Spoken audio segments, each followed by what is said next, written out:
Hello and welcome to this Philosophy Sunday video. Can you hear that? That's my coffee machine. I was unaware that it would make such a noise. I thought I'll have a cup of coffee, right? And I'll put it on and I'll start my video and then I might go walk off halfway through, get my coffee and come back. Right. Thought that might be a nice touch. I don't know why. It's like I'm nonchalant, just relaxing in my studio, talking to you guys. Got my coffee machine running in the background. You know, I'm relaxed. I'm not stressed. I'm talking to you lot. Thousands of people watching, thousands of you watching, but I don't care. I'm just chatting, giving you the truth, telling you what I think. As I was driving over here, preparing myself to be nonchalant, I got some biscuits as well. I'll show you what I got. I'll go and prepare the biscuits.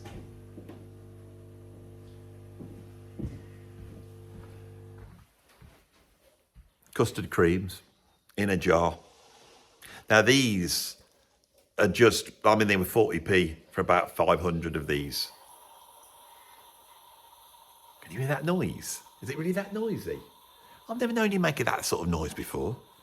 Anyway, I'll just undo the top of this and I'll put, I'm gonna have a few biscuits in this one. I'm getting a bit cold. I've done 2 videos already. I'm just laying out my biscuits over here, ready to be eaten. So I don't disturb you. Now I'm doing something here which you shouldn't do on YouTube. And I've broken all the rules on this one because it's Philosophy Sunday. And I always feel like I can break the rules on a Philosophy Sunday. But what you're supposed to do is you're supposed to come on, and the way you do a YouTube video is you say what you're going to do in the YouTube video, which I didn't, and then you state how you're going to do it, like we're going to do this and this is going to be like it is.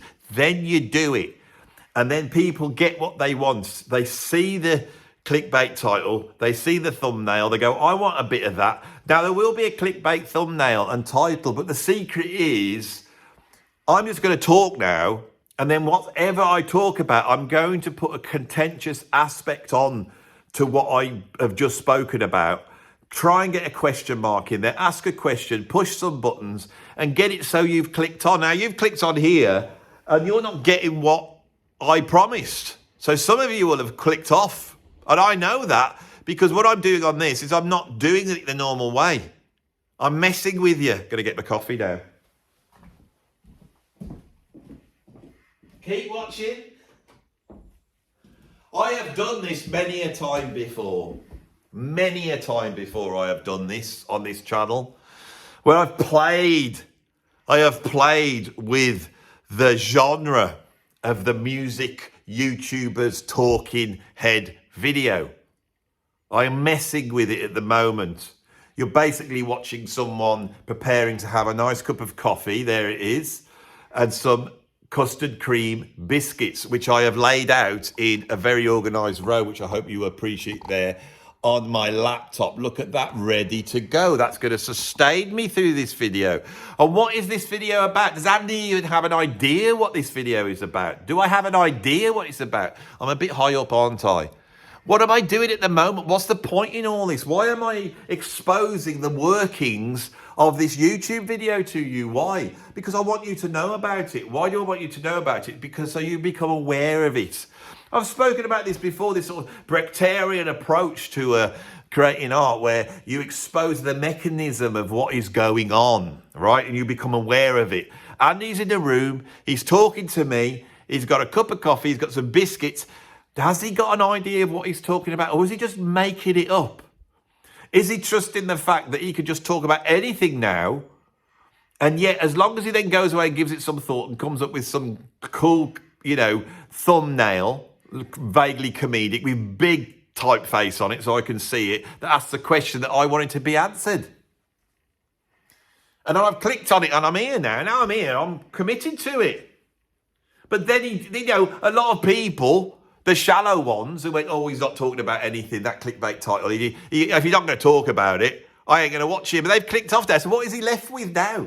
Who's now watching? Is anybody watching? Suppose people who've bought into Andy's stupid bloody ways. That's who. They expect something. You're expecting something, aren't you?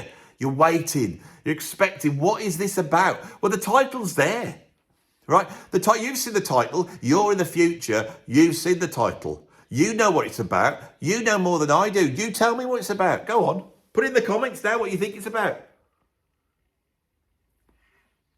Oh, that's rubbish. I need to give it a stir.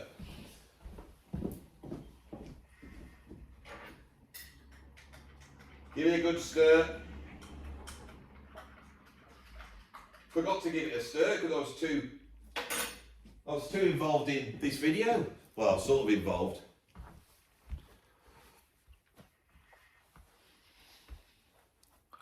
So, on my way here, remember that bit when I started ages ago? On my way here, put the radio on, and there was a very serious composer. He was very serious. And they played a bit of his stuff, and it was that sort of modern, classical composition. He'd had 1 billion plays on Spotify. He was like a sort of popular modern composer. And they played his stuff, and it was basically very simple pop song chord progressions and hooks, but played on a string quartet and in the minor key, so it sounded like it was like serious and emotional. But it wasn't. I saw through it straight away. I thought, mate, you've made a living doing bloody nothing, haven't you, there? I could do that with my eyes shut, you know. Anyone could bloody do that and be on minor key. Anyone. String quartet, you know. And this is the trouble with music. There's music out there, comedy music made for kids that's so bloody hard to make that stuff. TV themes that have got like twisted harmonies, but nobody knows they're any good because they don't know anything about music. But if you do something in the minor key, it's got a string quartet and it's like you're a serious posh composer and you call it something like Elegy for the Damned or something like that, then people will think it's serious, you know. There's a whole bunch of people like that. Modern classical music, they got rid of all the bloody hard stuff, didn't they? And then the minimalists came out, all the bloody minimalists like Philip Glass, Steve Reich. And now as long as you get one idea, like a riff, just do it over and over again, and people listen to it, they was too snotty to listen to a rock band. You know the sort of types. That's what this bloke was. He was on Radio 4. Radio 4 is like the channel for the middle classes in the UK here. No music on it, it's all talking. They were talking about AI. Now, I want to do a video here about AI because AI is always a good one to do on a YouTube channel, music YouTube channel. People will click on it. And it's just the gift that keeps giving. You'll always get views with AI. And so I thought, Philosophy Sunday, let's do a video about AI. And the reason is because the change.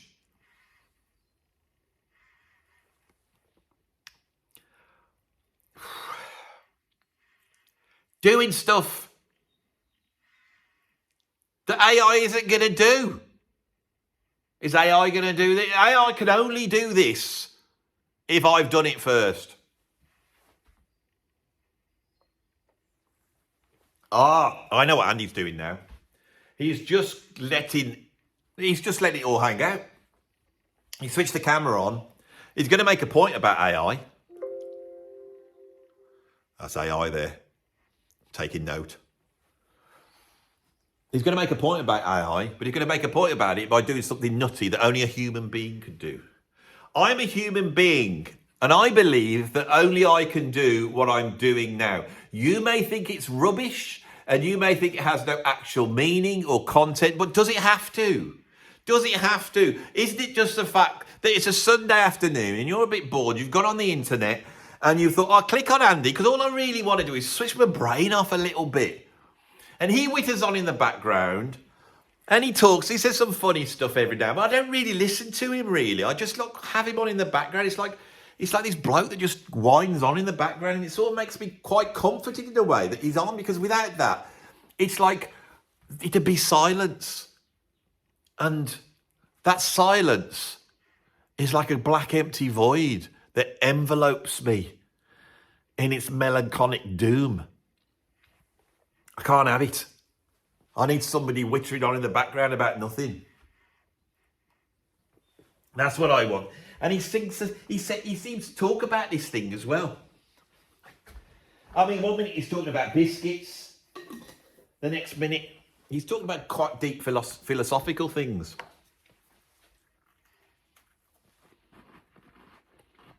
Can't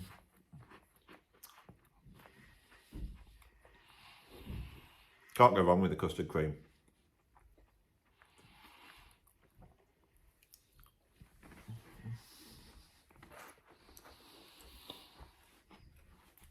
He's playing a dangerous game, that Andy.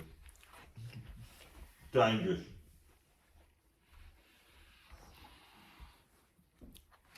It's almost like YouTube arrogance going on here. If he doesn't pull something out of the bag on this video, it will just be a pretentious load of rubbish. Even though him whittering on has a function for me, because he keeps the void at bay, doesn't he? Don't like the void. I have a belief in life. This is the first bit of philosophy. I can spend a whole hour talking about it, so I'll give it you really straight. All right, nobody knows what's going on. Nobody can understand what we're in. We can come up with ideas, but we just don't know. Well, we would know. If we knew, we would just say it. And if we knew, it would be awful. It really would be doomed. We would be doomed. For us to exist as human beings and exist in this thing that we don't understand, we have to not understand it. It's part of the deal. You don't understand it. All right, it's probably some game that we're all playing called the Don't Understand game. What happens in it? Oh, you go and sit in this box, and then while you're up, the next thing you're born into this world. And what's special about this world? Well, you just don't know anything about it. Well, what's the point of that? Well, you have to try and work it out. Oh, that sounds quite fun. Can you work it out? Well, no one's worked it out, but some people get ideas. And then you come back out of it, and it makes you wise because you've had to think about things. Maybe. The truth is, we don't really know anything. So, there seems to be two contrasting views of the world. There's one that I was brought up with, which is the classical, materialistic, rational, empirical, scientific view of the world. Right? Richard Dawkins, he represents that. And when you watch an interview with Richard Dawkins, even though he's so bloody clever, and he is clever, he sits there bemused that anybody could believe in anything except what science says is absolute truth. And he's bemused by, why would these people believe such things? I just don't understand it.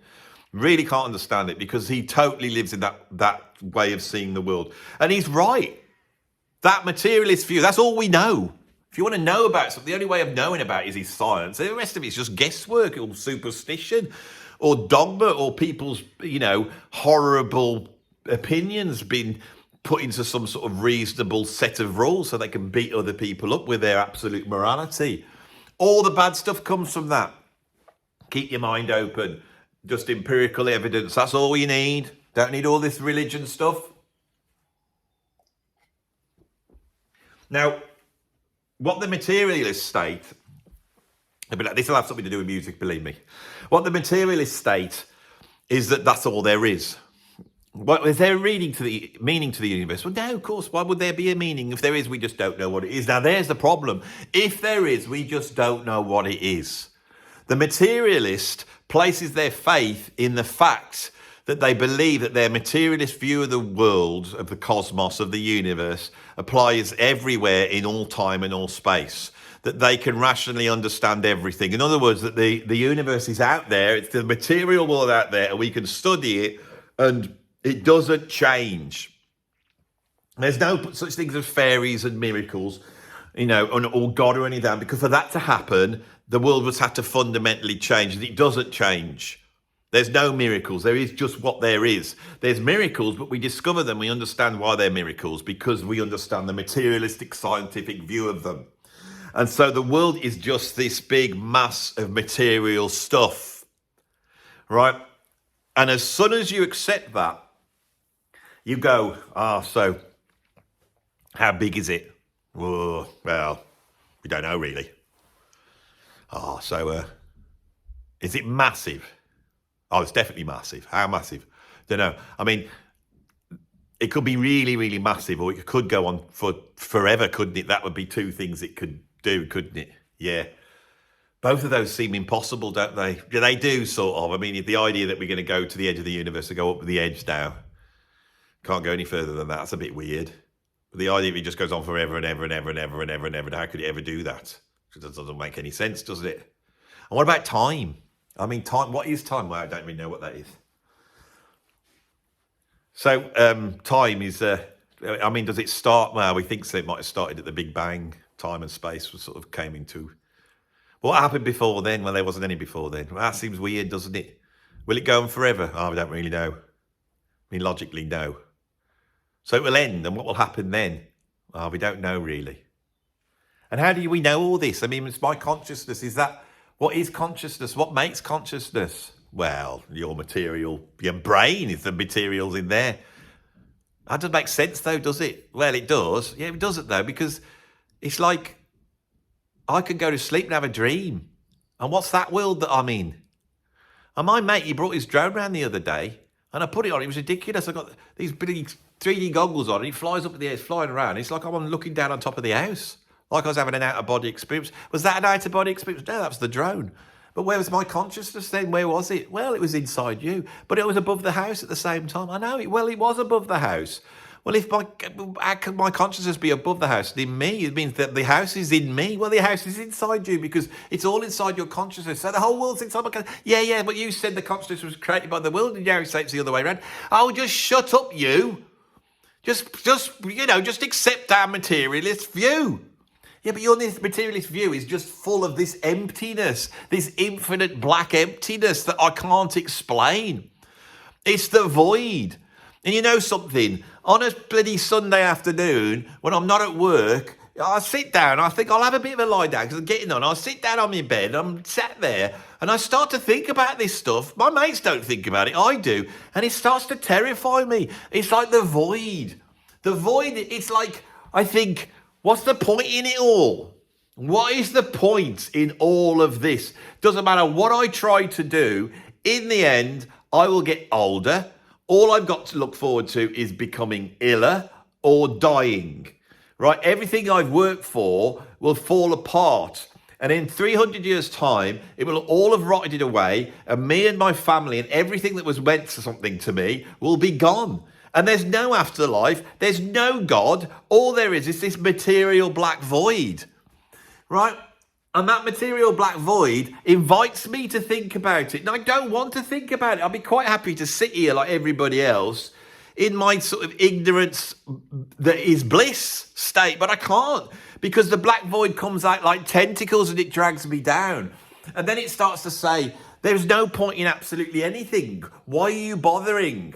And it starts to drag me down right now, and it starts to put these terrible things in my head that will happen to my kids, or could happen to my house, or could happen to my livelihood. And then I read about other people and the terrible things that are happening to them all over the world, and I try and ignore it and try and shut it out, and I can't deal with it. All the pain that's out there. Why is there so much pain in the world? Why is there so much suffering? How can there be a God when there's so much suffering? You know, I'm lucky to be where I am now. I could have been caught into a concentration camp if I was Jewish and living in Poland in the 1940s.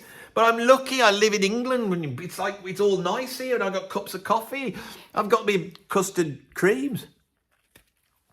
They're very tasty they are. But that's by the by. All I can see is two states of existence. As Woody Allen said, it's horrible and miserable. It's one or the two. I can sit here in relative comfort, feeling absolutely depressed, or completely terrified and demoralised because I'm going to be ushered into a gas chamber.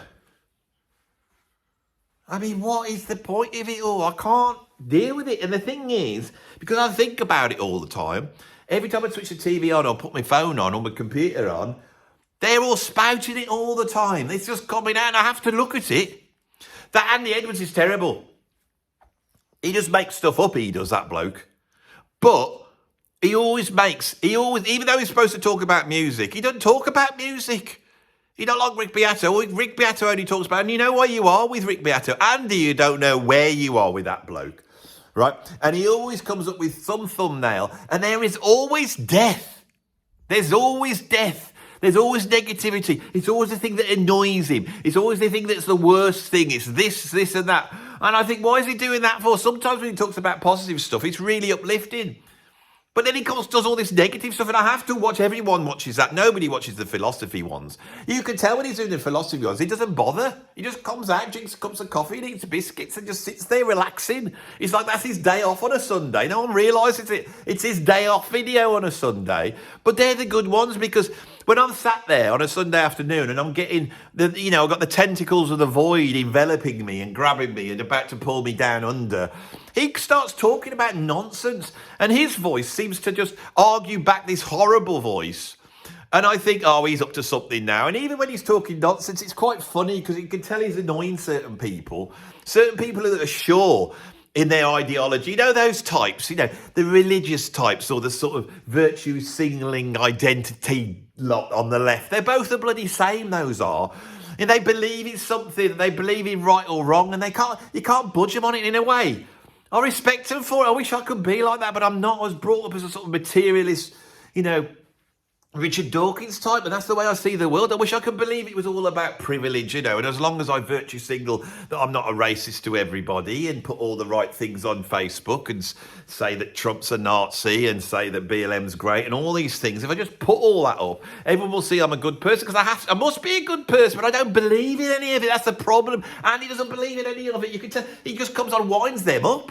They get all angry and put stuff in the comments. He knows exactly what he's doing. He doesn't need to do it. We all think, why does he just talk about Genesis or something? But he doesn't. He always has to bring in these things. And the thing is that that's why everybody watches it, but they don't like it. That lot don't like it because they don't like their boat rocked, because they've got an ideological viewpoint. And Andy's not conforming to it. They doesn't like them. They don't like it because they've got something they believe in. When they get up in the morning, that lot, they've got something to believe in. They're not without morals. They've got a meaning. That's the trouble with the West. That's the trouble with our Western liberal democracies. We've created all this comfort with our capitalism and our sort of industrialisation and our colonisation. I mean, if you look at it, we've come out okay. We got central eating, pot noodles. We've got films and music and all this type of stuff. And it's all quite enjoyable, but there's no meaning there. You can get depressed when you're in this comfortable place. And it's like, it can't be good, can it? It can't be good. And how have we got it? This is why. If you think about it, right, if you do believe in meaning, if you believe there's a greater good, there's an opposite bad, isn't there? This is good and evil, absolute good and evil. There's a God and there's a Satan. And there's karma. And maybe us in the West with all our comforts, how have we paid for it? We went away and took it off all these other people all over the world, didn't we? We went out and colonised stuff, didn't we? We went and killed everybody and took all their stuff, brought it back to England, made it all comfortable. Right, and all those people are suffering, aren't they? They're all suffering still. They're all the ones I get worried about. I do feel guilty about them. Maybe the meaning in my life would be to somehow because none of us believe in God anymore, do we? And the people who do believe in God, they've all gone on the side of Trump, haven't they? They're all on the far right, or Trump's there saying, oh, God made me, the bullet missed me. And God didn't do that. He's not there worried about bullets.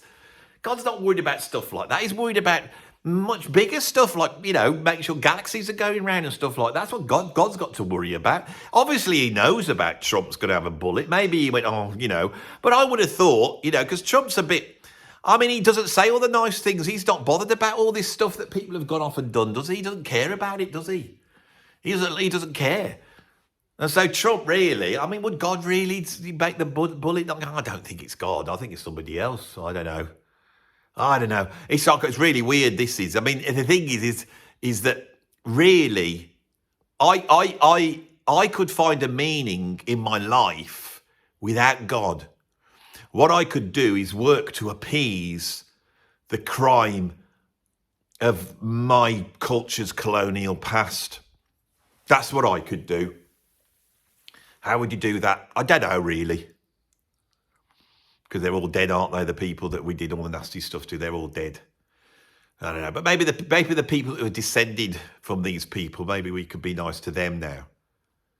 Because we're not nice to them, are we? And I want to be nice. I want to be seen to be nice so I can live in my, Western liberal democracy with all my comforts. So when I do lie down on a Sunday afternoon, I won't have all this because I can concentrate on what a good person I am. That sounds like a plan. That, for me, is what YouTube videos are. That is what I see. Right? And because what I've just described now is the sort of Western cultural space we're in. A few years ago, it was totally over on the one side, on the left side, but at the moment it's in chaos. And the things are vying. Now, why am I talking about this? Why am I talking about the void? Why am I talking about meaning? Because I do believe that when you wake up in the morning and you get up, none of us know anything about anything. Right? You want to know what my stance is philosophically? We just don't know about anything at all. Right? And so you have a choice. You choose to embrace meaning or you choose to reject meaning as a person. Right? When you embrace the void, when you start to think about chaos, which is there, it's all there, but the thing is, it's something that's in us. Right? This is in us because in that little tirade that I just went through, I mentioned something which has become very apparent to me recently in relation to art and music. And what it is that I have described on this channel a situation where our existence is to be at two ends of a telescope at the same time. So our consciousness, whatever that is, seems to be apparent that there is a dichotomy in that consciousness. So that you have a view from within out, where you are the center of the universe, and you look out into your consciousness, and the consciousness that you are in, you are the center of, and everything that is in your consciousness is actually within you. The subjective. The subjective. You're the God, and everything is within you. But then there is also, if you're a scientist, the thing that actually works. Because you may think all that, and this is what Richard Dawkins saying, you may think all that, but you're not in control of it. If the doctor in this big world that you live in comes along and says you've got cancer, you will die. And it doesn't matter how much this is going on in your head, you will really die. If someone comes around your house and threatens you with a gun and you don't do what they say, and they end up shooting you, you will die.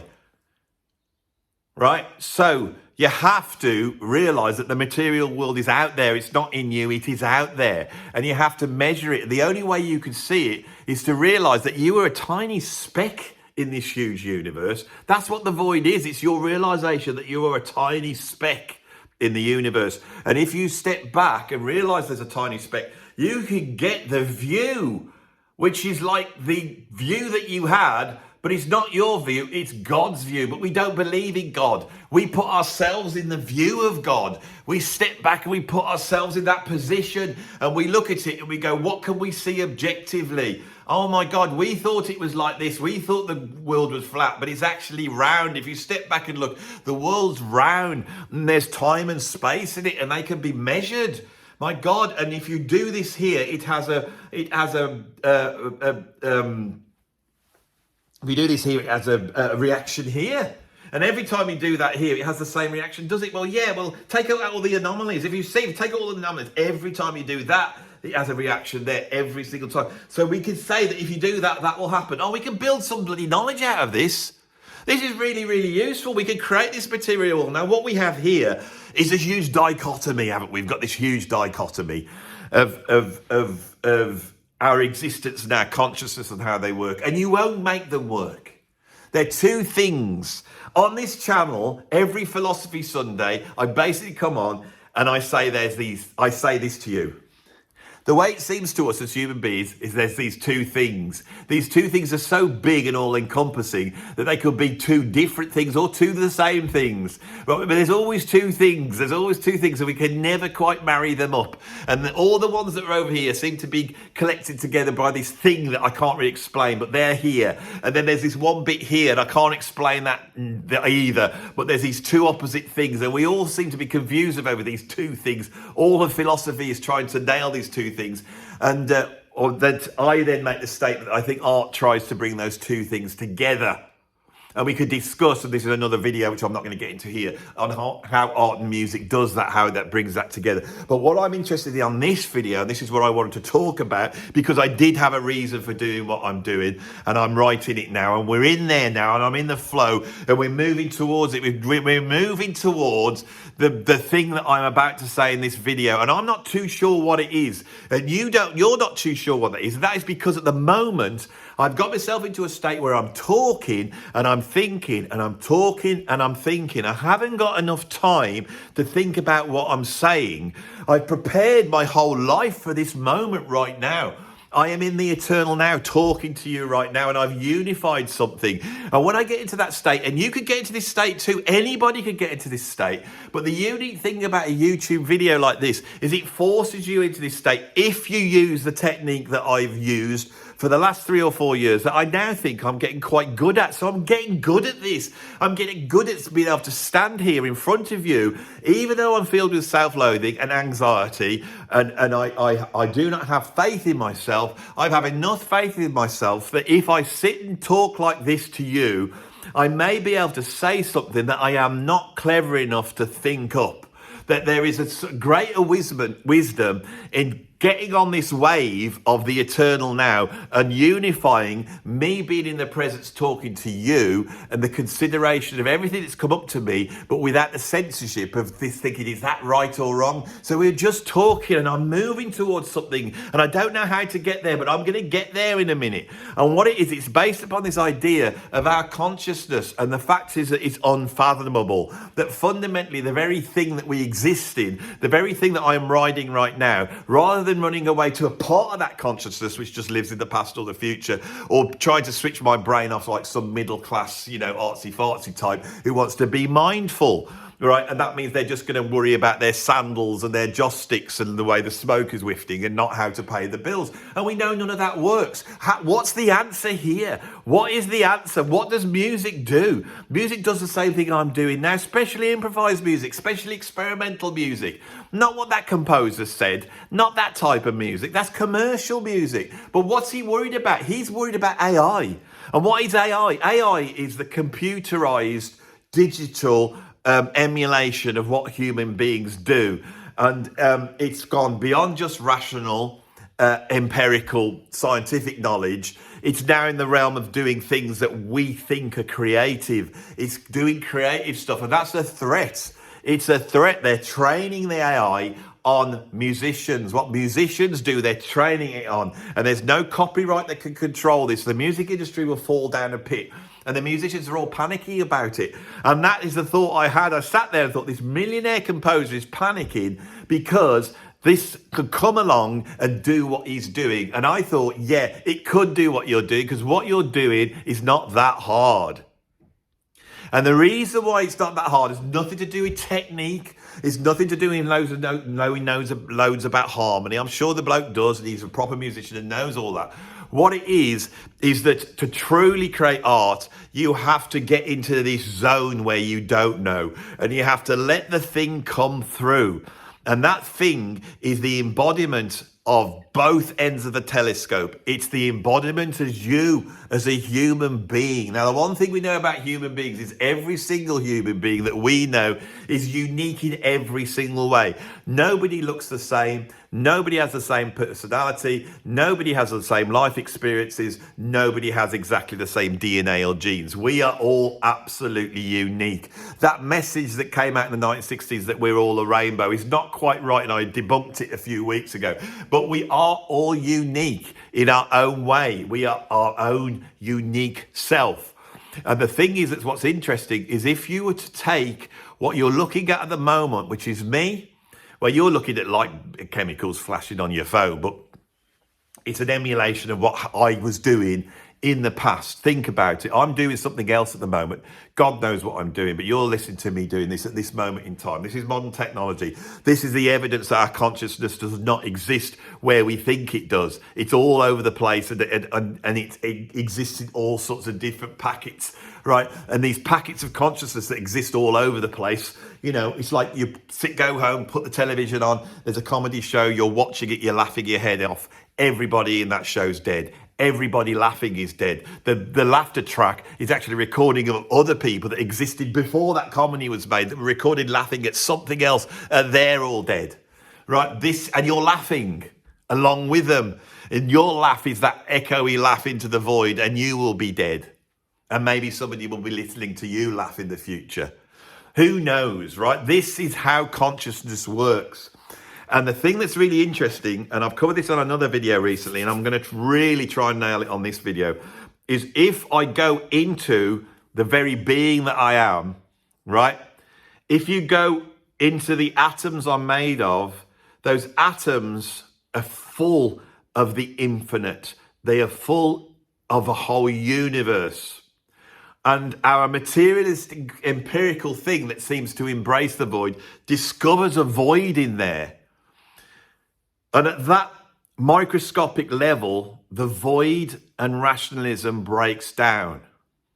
And what we see is those particles that exist inside every atom I'm made of, right, do not obey the same principle that AI is based upon. So when you look at AI and you go down to the components of the AI, you go down to that circuit board and you go down to that microchip, and in there, you find that there's just millions and millions of switches switching on and off. And those switches that are switching on and off in the physical material world, right, they are creating a man-made idea of 0 and 1. And the 0 and 1 fundamentally is these two things we're trying to bring together.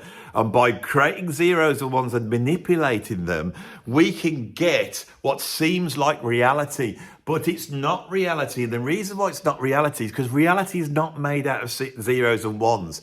Zeros and ones, mathematics, numbers, are created by us reaching out into the consciousness. So the AI is part of our consciousness. It's not an alternative consciousness. I've said on here it's an alternative consciousness. I've played that game. But it's actually not an alternative consciousness. What it is the mathematics that we have created to understand the classical empirical universe applied in a way that mimics the way that we understand it. So it's a way of uncovering how our rational, empirical aspect of our consciousness understands the world around us. But it comes from us.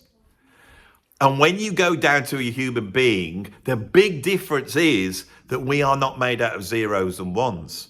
And what the scientists have uncovered is if you go down into those particles, what you have is a particle and a wave, and we don't know where they are. We don't know what they're doing, and they are both 0 and 1. They represent the sublime because they are the sublime. They are these two things brought together. That is what the scientists discover. At that point, looking so deeply into such a small position, everything breaks down and it starts to appear that the sublime exists. That's the only explanation from it.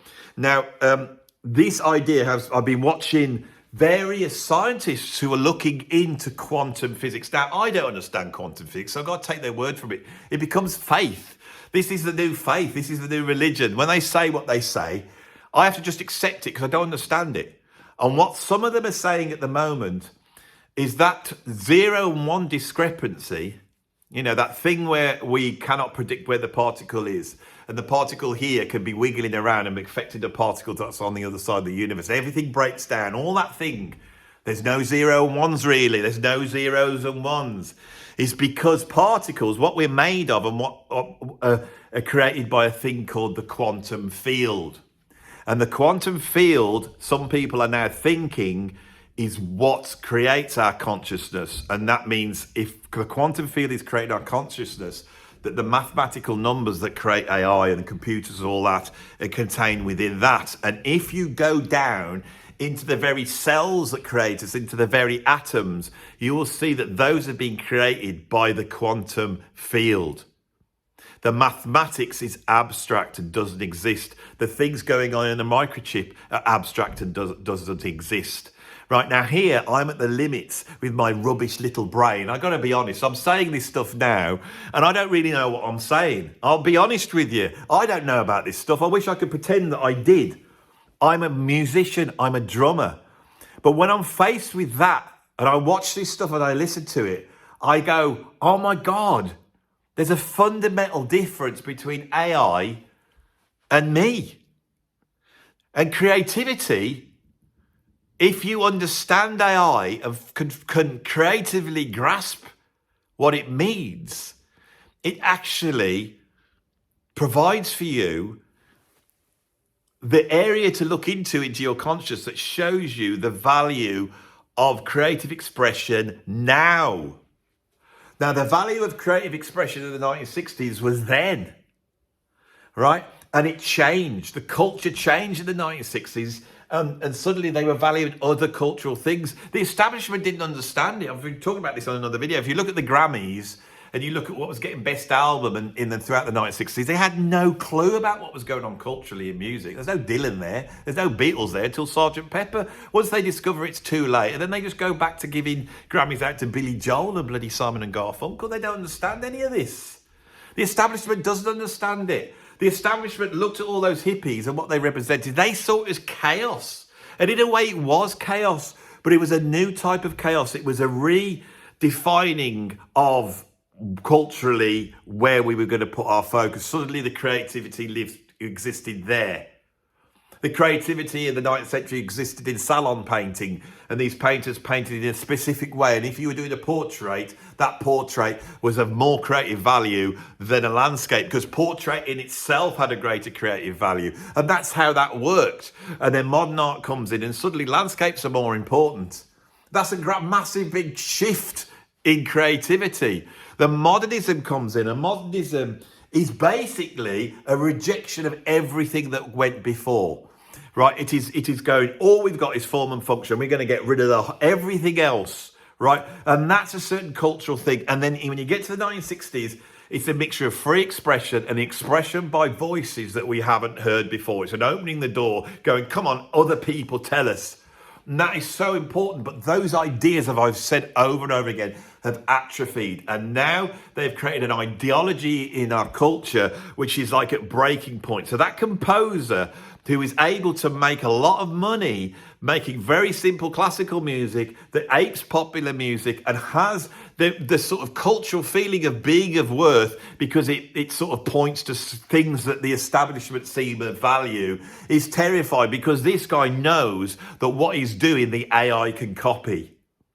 Because once the machine's out there, once the understanding is out there in the cultural landscape can create that composer that makes that stuff, or the AI making it. So what I'm saying is, and this is the realization I've had doing this video, and I didn't know this before, and this is what I'm trying to show you as well. I'm trying to expose this.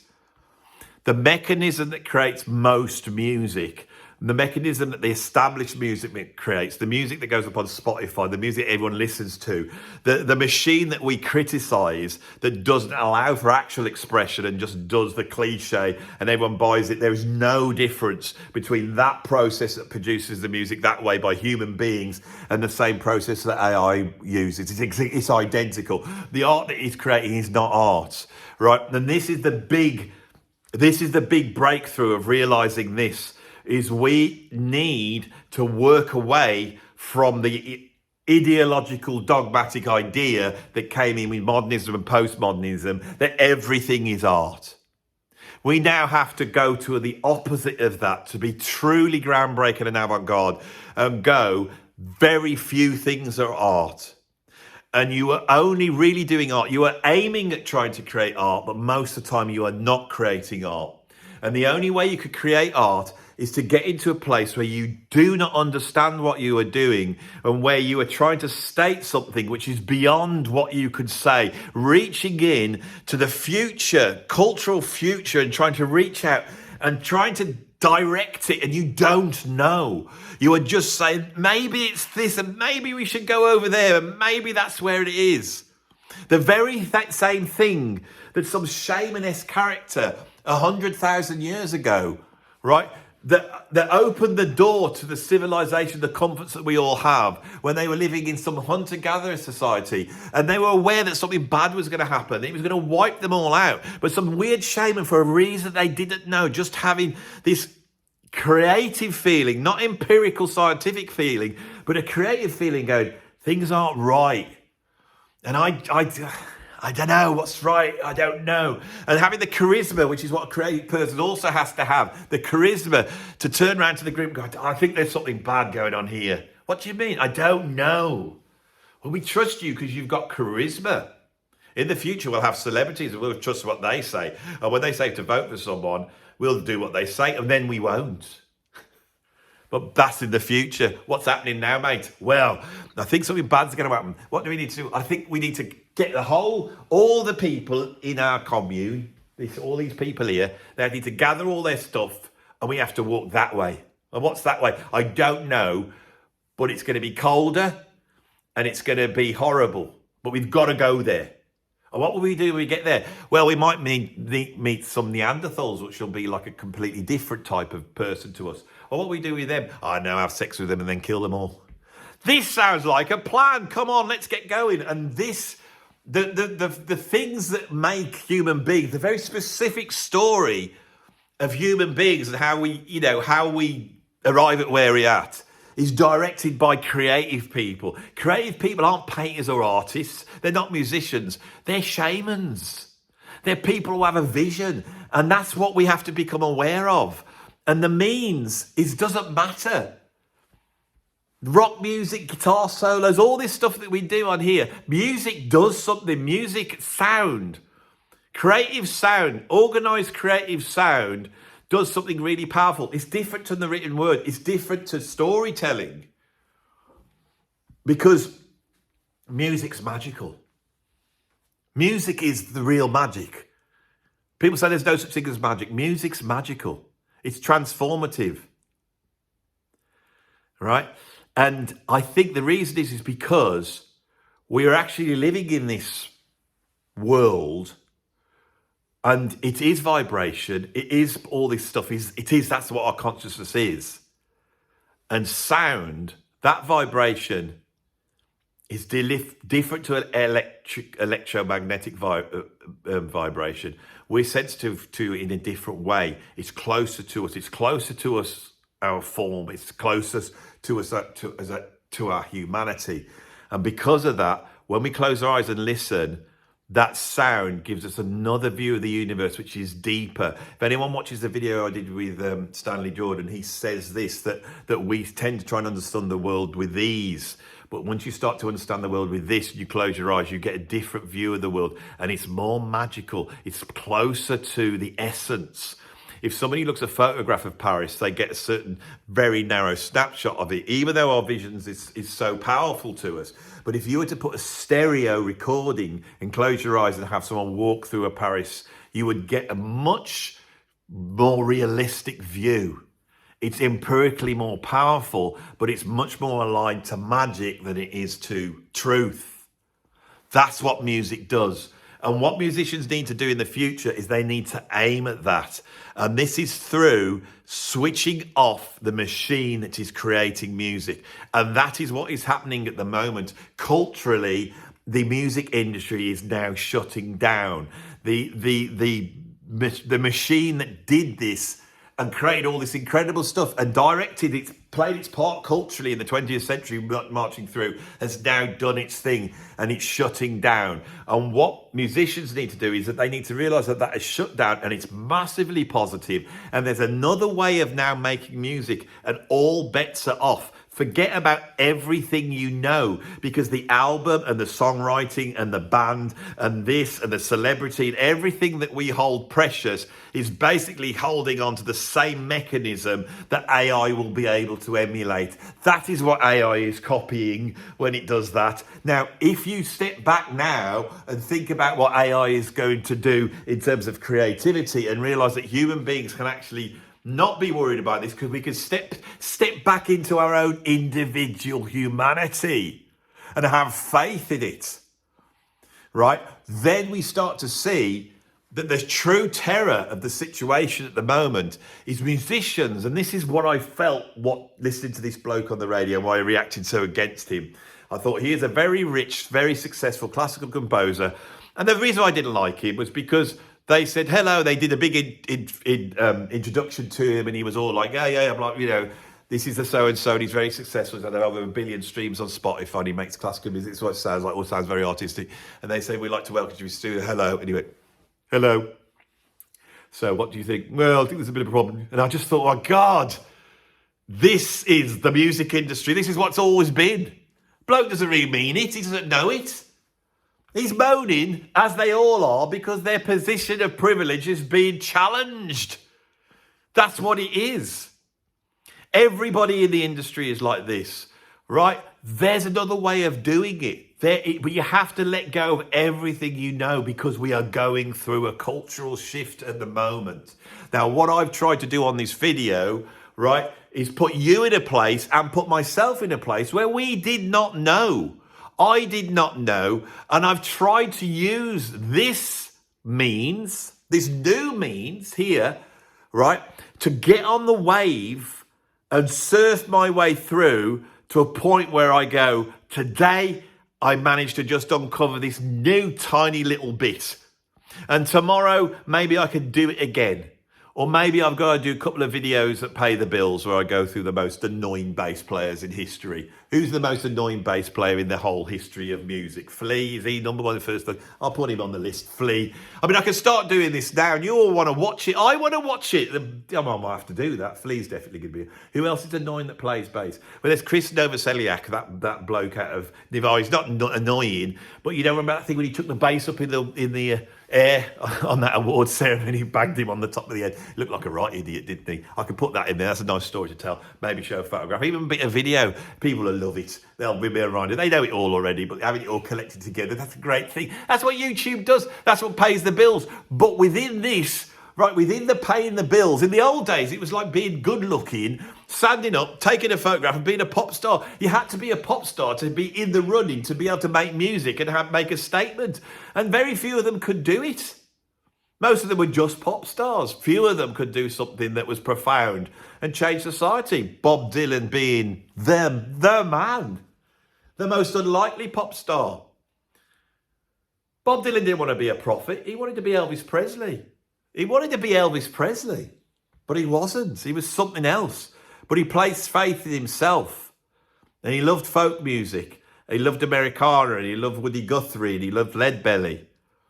And yet he had this unconscious thing to do successfully, which I've probably failed on this video to try and do. Who knows? Maybe in the future, I'll be the Bob Dylan. Maybe they'll say, oh, nobody watched. I'll be like the Velvet Underground of YouTubers. You know, it's that guy Andy Edwards. Anybody was watching him, but God, he said stuff that was true, that was futuristic. He was ahead of the game, like Dylan. When Dylan decided on that second album, Freewheeling, because the thing is, I'll say this is a bit of confession, because I'm always knocking Dylan, I decided to really have a good listen to him, and I'll tell you what the thing about Dylan is. Dylan's first 3 albums are amazing. They're amazing. His voice is beautiful on it. The songwriting is incredible on it. The playing is amazing. It's just ridiculous song one after the other. Once he's set that up, so you've got the first Dylan album, then you've got Freewheeling, where he starts to. I mean, there's a couple of songs on the first album. You hear it embedded in there. It's really interesting. It's an embryo. 1961, 62, it's an embryo. 63, he now starts to sing, and he just hits. He's brilliant, because on that opening track, Blowing in the Wind, he describes exactly what's going on at that point. Now, I'm trying to describe exactly what's going on right now, and I can't do it. Because you have to hit that thing which nobody realizes, but everybody knows. And then to personify that into a 2-minute song, or personify that to a YouTube video, it's virtually impossible. He does it all the way through. And then he realizes that the rock band is the thing. And in bringing in that sort of rock and roll electric rock brand on Bring It On Home, he then creates rock music. It's that, it's not Blonde on Blonde. This is where I'm wrong. Blonde on Blonde is just a reaffirmation of it. Those three albums are so massively important, right? They're so incredible. I've had to spend a lifetime to get to the point of understanding cultural history to be able to, like the other day, I put them on and I was suddenly going, oh my God, this is amazing. This is what I haven't been able to get Dylan before. Got him the other day, right? And the thing that inspires me, it's just a huge individuality. He doesn't want any of that. The rest of his whole career is done in. He does reasonably well, Dylan does. He had the answer. We need the answer now. And it's not that. Every single thing that made Dylan different from Elvis Presley, the next creative person needs to be that different. And I could do another video starting from here now. I could do another video that goes deep into looking how different Dylan was. You know, because the world didn't want the next Elvis Presley. The world, the mainstream culture was probably looking for the next Clark Gable. It was that big of a change. And the technology has shifted so much since then that the cultural art forms of the next period that we're about to enter, that I will die within. I will be an old man dealing with how the culture has changed and not being able to change with it. I won't be able to understand it. I'm going there at the moment. We all are. But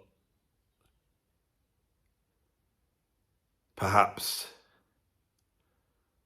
I am voicing a certain generation that went through this and experienced it. I am voicing the interface between us and this thing. But the kid that comes along that has this new way of expressing themselves is probably there right now. And I wouldn't recognize it if it came and punched me in the face, and neither would you. And that's the truth.